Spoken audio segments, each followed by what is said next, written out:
Hello students, today we are going to discuss about laws of photochemistry. तो photochemistry ਦੇ ਬੇਟਾ ਸਾਡੇ ਕੋਲ ਦੋ laws ਹੁੰਦੇ ਆ which are named as Grotthus-Draper law which is also called first law of photochemistry and next second law of photochemistry which is named as Stark-Einstein law. ਇਸ ਤੋਂ ਪਹਿਲਾਂ ਜਿਹੜੇ ਆਪਾਂ ਦੋ ਲਾਜ਼ ਪੜ੍ਹ ਚੁੱਕੇ ਆ ਉਹ ਹੈਗੇ ਸੀਗੇ Lambert's law and second was Lambert Beer's law. ਜਿਹੜੇ ਉਹ ਵਾਲੇ ਦੋ ਲਾਜ਼ ਆ ਬੇਟਾ those laws were to explain the photophysical processes. these two laws are to explain the photochemical processes. Photophysical processes ਕੀ ਹੁੰਦੇ ਆ, photochemical processes ਕੀ ਹੁੰਦੇ ਆ, this we have already discussed in detail. ਇਹਨਾਂ ਬਾਰੇ ਆਪਾਂ ਡਿਟੇਲ ਇਨਫੋਰਮੇਸ਼ਨ ਲੈ ਚੁੱਕੇ ਹਾਂ। ਉਸ ਤੋਂ ਵੀ ਜ਼ਿਆਦਾ ਡਿਟੇਲ ਇਨਫੋਰਮੇਸ਼ਨ ਇਸ ਚੈਪਟਰ ਦੇ ਨੈਕਸਟ ਪੋਰਸ਼ਨ ਦੇ ਵਿੱਚ ਆਏਗੀ। ਤੋ let us start with explanation of Grotthuss Draper law. ਤੋ ਬੇਟਾ ਗ੍ਰੋਥਸ ਡ੍ਰੈਪਰ ਲਾਅ ਕੀ ਹੁੰਦਾ ਵਾ, ਇਸ ਚੀਜ਼ ਨੂੰ ਇਸ ਲਾਅ ਨੂੰ ਸਮਝਣ ਤੋਂ ਪਹਿਲਾਂ ਜਾਂ ਇਸ ਲਾਅ ਦੇ ਹੀ ਅੰਡਰ ਆਪਾਂ ਇਸ ਚੀਜ਼ ਨੂੰ ਡਿਸਕਸ ਕਰ ਸਕਦੇ ਹਾਂ ਕਿ ਮੰਨ ਲਓ ਆ ਸਾਡੇ ਕੋਲ ਕੋਈ ਸਬਸਟੈਂਸ ਆ, ਠੀਕ ਹੈ। ਇਸ ਸਬਸਟੈਂਸ ਦੇ ਉੱਪਰ ਆਪਾਂ ਕੋਈ ਰੇਡੀਏਸ਼ਨ ਇੰਸੀਡੈਂਟ ਕਰਵਾਤੀ, ਮੰਨ ਲਓ ਕਿ ਉਹਦੀ ਇੰਟੈਂਸਿਟੀ ਹੈ I0, ਠੀਕ ਹੈ। ਜਦੋਂ ਇਹ ਰੇਡੀਏਸ਼ਨ ਇਸ ਸਬਸਟੈਂਸ ਦੇ ਉੱਪਰ ਆਪਾਂ ਇੰਸੀਡੈਂਟ ਕਰਵਾਤੀ ਤਾਂ ਇਹ ਰੇਡੀਏਸ਼ਨ ਕੀ ਆ, ਇਸ ਸਬਸਟੈਂਸ ਦੇ ਅੰਦਰ ਐਂਟਰ ਕਰੇਗੀ, ਠੀਕ ਹੈ। ਔਰ ਜਦੋਂ ਇਹ ਇਸ ਸਬਸਟੈਂਸ ਦੇ ਅੰਦਰ ਐਂਟਰ ਕਰੇਗੀ ਤਾਂ ਇਸ ਸਬਸਟੈਂਸ ਦੇ ਅੰਦਰ ਜਿਹੜੇ ਐਟਮਸ ਜਾਂ ਮੋਲੀਕਿਊਲਸ ਪਏ ਆ ਜਾਂ ਉਹਨਾਂ ਦੇ ਅੰਦਰ ਜਿਹੜੇ ਇਲੈਕਟ੍ਰੋਨਸ ਪਏ ਆ ਉਹ ਇਸ ਇੰਸੀਡੈਂਟ ਰੇਡੀਏਸ਼ਨ ਦਾ ਕੁਝ ਪਾਰਟ ਐਬਜ਼ੌਰਬ ਕਰ ਲੈਣਗੇ। ਕਿੰਨਾ ਪਾਰਟ ਐਬਜ਼ੌਰਬ ਕਰ ਲੈਣਗੇ, ਮੰਨ ਲਓ ਕਿ IA ਪਾਰਟ ਐਬਜ਼ੌਰਬ ਕਰਤਾ, ਠੀਕ ਹੈ। ਅਤੇ ਬਾਕੀ ਬਚਿਆ ਹੋਇਆ ਹਿੱਸਾ ਕੀ ਆ, ਬਾਹਰ ਆ ਜਾਏਗਾ, ਉਹਨੂੰ ਅਸੀਂ ਬੋਲਦੇ ਹਾਂ IT। IT ਇਜ਼ ਟਰਾਂਸਮਿਟਡ ਲਾਈਟ, ਕਿ ਲਾਈਟ ਦਾ ਜਿਹੜਾ ਪਾਰਟ ਟਰਾਂਸਮਿਟ ਹੋ ਗਿਆ। ਔਰ ਇੱਕ ਪਾਰਟ ਹੋਰ ਹੁੰਦਾ ਵਾ ਲਾਈਟ ਦਾ, ਇੱਕ ਤਾਂ ਹੋ ਗਿਆ ਐਬਜ਼ੌਰਬਡ ਪਾਰਟ ਆਫ ਇੰਸੀਡੈਂਟ ਲਾਈਟ, ਇੱਕ ਹੋ ਗਿਆ ਟਰਾਂਸਮਿਟਡ, ਅਤੇ ਇੱਕ ਜਿਹੜਾ ਐਬਜ਼ੌਰਬ ਤੋਂ ਵੀ ਪਹਿਲਾਂ ਆਪਾਂ ਡਿਸਕਸ ਕਰਦੇ ਹਾਂ ਉਹ ਹੈ ਰਿਫਲੈਕਟਡ part IR।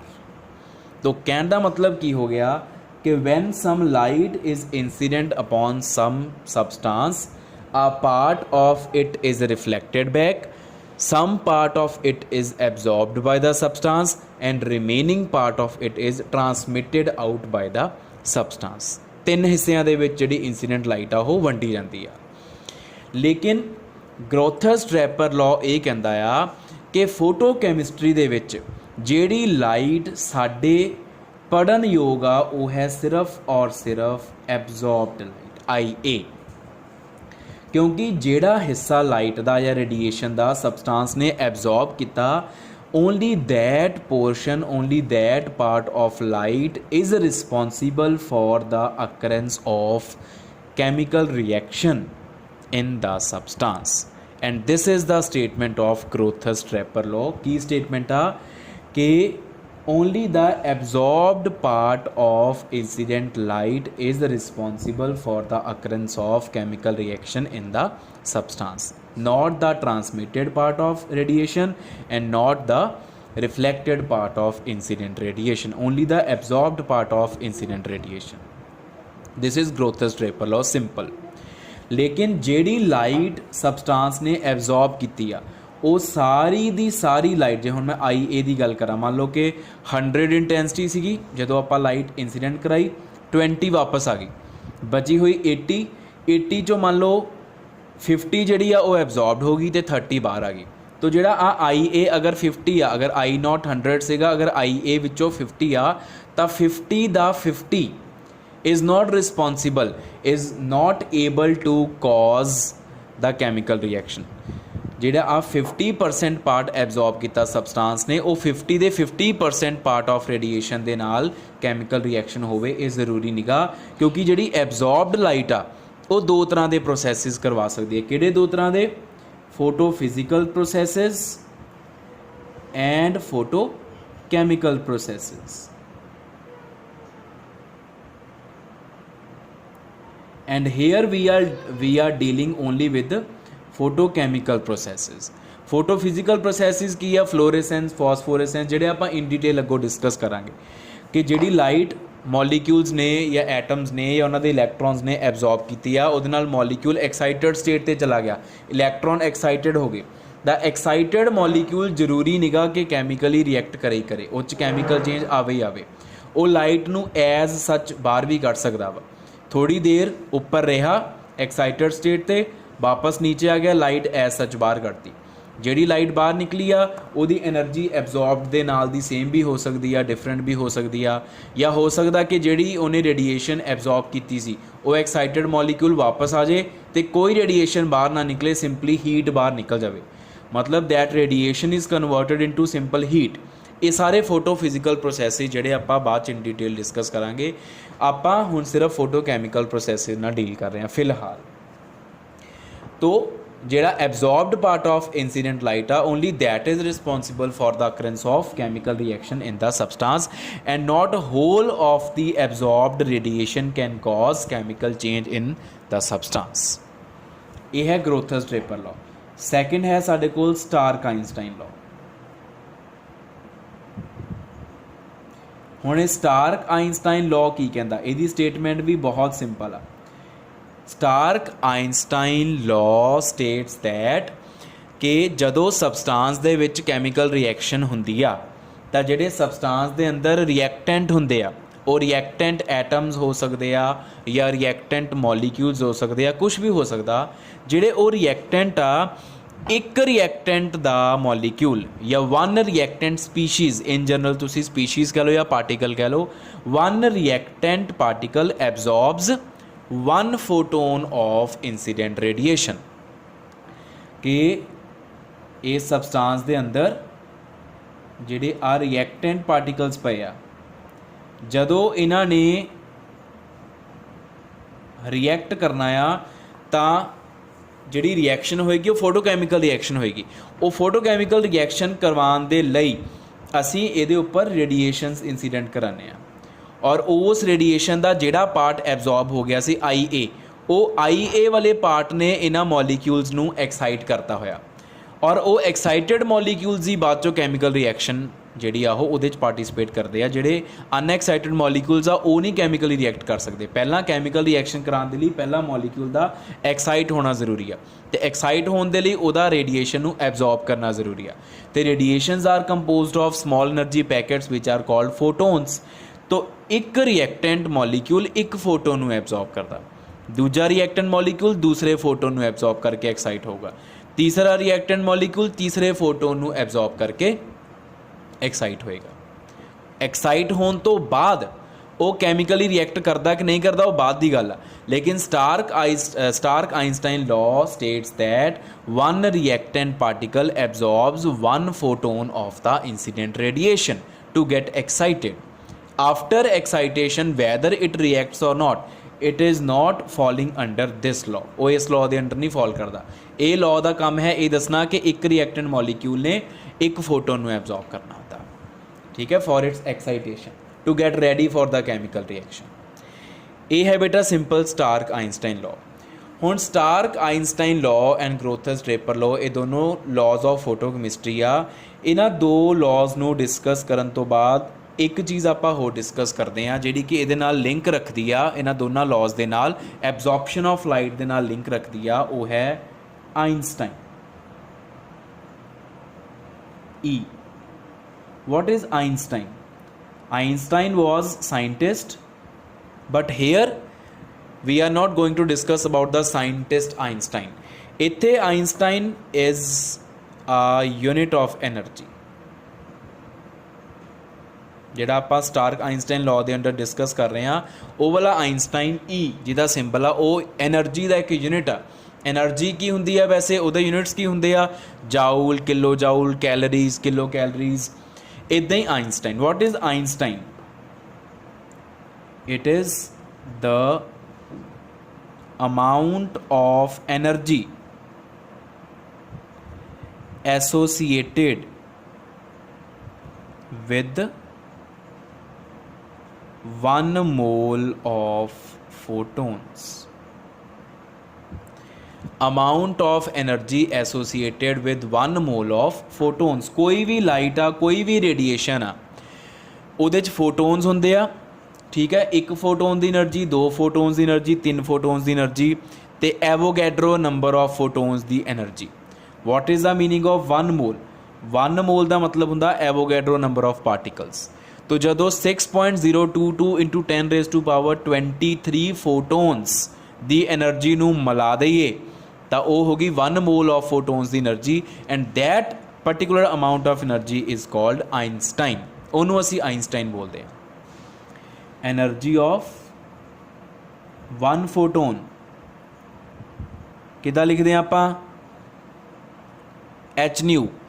h is Planck's constant, nu is frequency of the radiation, frequency of the light whose photon is talked about। ਜਿਹੜੇ ਫੋਟੋਨ ਦੀ ਆਪਾਂ ਗੱਲ ਕਰ ਰਹੇ ਹਾਂ ਉਸ ਫੋਟੋਨ ਦੇ ਜਿਹੜੀ ਰੇਡੀਏਸ਼ਨ ਆ ਉਹਦੀ ਫ੍ਰੀਕੁਐਂਸੀ ਆ new, and nu is equal to c by lambda। what is c? speed of light in vacuum, 3 into 10⁻8 meter per second, and lambda is wavelength of that particular light which is talked about। ये होगी energy of 1 photon. If we say energy of 1 mole of photons, तो 1 मोल का मतलब Avogadro number of photons वो आ गया Na into HC by lambda. Na is what? It is Avogadro's number. And 1 mole of photons की जी energy आ उन्होंने हुणे ही असी नवा नाम दिता, that is called Einstein. Therefore 1 Einstein E is equal to Na HC by lambda। तो ये Einstein ਨੂੰ फाइंड आउट करने का तरीका हो गया, फॉर्मूला हो गया। Na की है Avogadro number 6.022 into 10⁻23।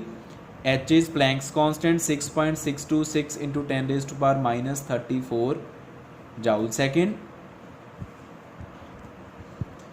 C is speed of light 3 into 10⁸8 meter per second, and lambda is what? wavelength,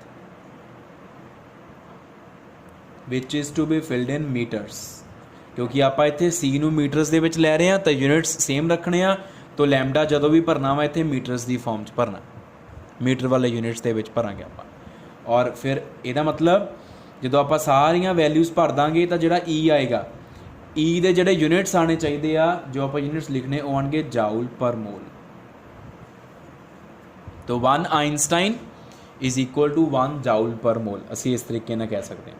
जो भी ये यूनिट्स आएंगे वो जाउल पर मोल दे विच आएंगे, ठीक है। उस तो बाद न्यूमैरिकल की रिक्वायरमेंट के हिसाब नाल तुसीं इहदे यूनिट्स नूं चेंज भी कर सकते हो, जाउल नूं किलो जाउल चेंज कर सकते हो, जाउल नूं कैलरीज दे विच चेंज कर सकते हो, जाउल नूं इलैक्ट्रॉन वोल्ट्स दे विच चेंज कर सकते हो, किसी भी तरीके तुसीं चेंज कर सकते हो।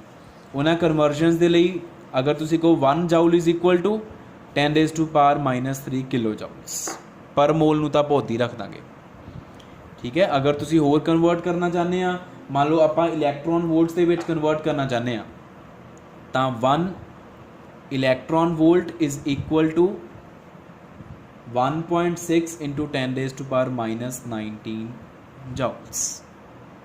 अगर तुसी जाउल एंड इलैक्ट्रॉन वोल्ट लिखना वा तो उस कॉरस्पॉन्डिंगली इधरले पासे आ जाएगा। ये इलैक्ट्रॉन वोल्ट की जाउल के नाल जिहड़ी कन्वर्जन आ वो हो जाती है। अगर तुसी कैलरीज की गल करते हो, 1 calorie is equal to 4.184 joules.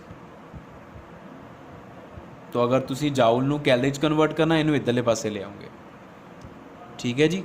तो आ कन्वर्जनस यूज़ करके तुसी किसी भी यूनिट दे विच आइनस्टाइन नूं चेंज कर सकते हो, and this is the simple formula, ठीक है। आ भी फॉर्मूला तुसी यूज़ कर सकते हो जिहड़ा आह वाला H इंटू न्यू।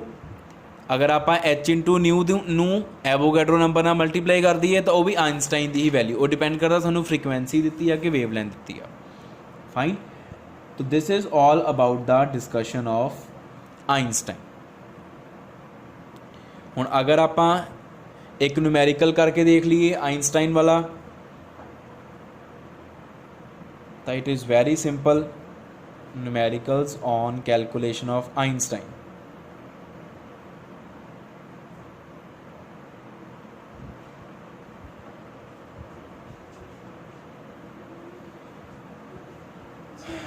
तो न्यूमेरिकल है साडे कोल calculate the value of an Einstein of energy for a radiation of 3000 angstrom wavelength। एक रेडिएशन दिती आ जिहदी वेवलेंथ है 3000 angstrom, ਉਹਦੇ ਵਾਸਤੇ ਆਇਨਸਟਾਈਨ ਦੀ એનર્ਜੀ ਕੱਢ ਕੇ ਦਿਖਾਓ। Very simple numerical given lambda is equal to 3000 angstrom. Angstrom नू मीटर्स दे विच लिखना 10⁻⁻10 मीटर्स, क्योंकि आप लैम्डा नू हमेशा मीटर्स दे विच भरांगे। Now energy of an Einstein किद्दां कढदे हुन्ने आ? Energy of one photon is hc by lambda and energy of Avogadro number of photons is Einstein, तो Na into hc by lambda। Na is Avogadro number 6.022 10 raised to power 23, h is 6.626 10 raised to power minus 34, c is 3 into 10 raised to power 8 meter per second divided by 3000 into 10 raised to power minus 10 meters। And जदों तुसी सारियां values नू भर के calculator तुहानू होना वा use करन दे लई, तो तुसी सॉल्व किद्दां करना? 10 वालियां सारियां टर्म्स अलग लिख लिया करो, बाकी सारियां अलग लिख लिया करो। आ तुसी 3000 नू भी बेटा चेंज कर सकते हो। 3000 का मतलब की 10 raised to power 3 वो भी अलग कर सकते हो। तो डिवाइडेड बाय कला 3 कर लो into 10 raised to power 23 into 10 raised to power minus 34 into 10 raised to power 8 over 10 raised to power 3 into 10 raised to power minus 10। आ चीज़ आ गई, ठीक है जी। एंड जदों आपां हुण इनू सॉल्व करांगे यूजिंग कैलकुलेटर्स, आ 3 नाल 3 कैंसल डायरैक्टली हो गया। We will get 39.9 into 10 raised to power 4 joule per mole. तो आ बेटा साडे कोल आंसर आ जाएगा, ठीक है जी। This is energy of one Einstein. Simple.